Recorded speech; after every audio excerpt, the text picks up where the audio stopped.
Isang magandang umaga mga kagulay. Update tayo dito sa sitaw ngayon. Ito po yung sitaw na may edad na at ito po yung 2 kilos na Emerald Star. Ayan, so makikita nyo ang bulaklak ngayong umaga. Halos nakabukatkad sila ngayon. Dami siyang nilabas na bulaklak ngayon, mga bago.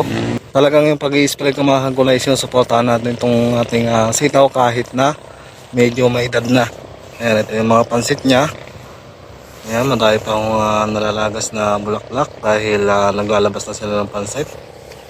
Ayan, at yun nga, kaya dire-diretso yung aking pag-aalaga kasi napakaganda rin po ng presyo ng sitaw ngayon. Ang presyo po ng sitaw kahapon, dahil kahapon po ay biyahe po nung sitaw na to dahil nag-harvest ako, ay nasa 150 per 100 pieces. At namayang madaling araw ay harvest ko ulit. Ayan, so ngayon nga ay kaarawan ko, kaya hindi pwedeng magkonting tagay-tagay kasi nga mayroon pa tayong pipitasin ng alas 12 madaling araw. Ngayon nandito naman po ako sa kabilang sitaw. Ayan, so mag-i-spray kasi ako ngayon mga kagulay dito sa may edad ng sitaw.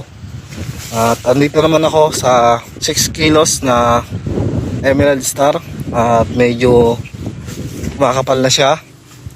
At ito nga mga kagulay, dahil nga nasabayan talaga yung sunod-sunod na pag-uulan, mabuti na lang ay cover dahil sa medyo gumanda ang panahon nitong nakaraang araw.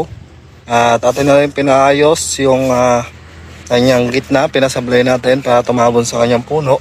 Matagal wala tayong masyadong video dahil talagang sobrang busy din po talaga ngayong panahon na to dahil nga sa pag-uulan talagang sinusuportahan po namin ito sa pag-i-spray para mahugasan yung kanyang dahon. Medyo yung boses ko medyo hirap pa magsalita dahil yun nga, dahil sa medyo may sakit pa tayo. At yun, nakakaraming video ko gumagamit tayo ng AI para sa ganun ay kahit na paano makapag-share pa rin tayo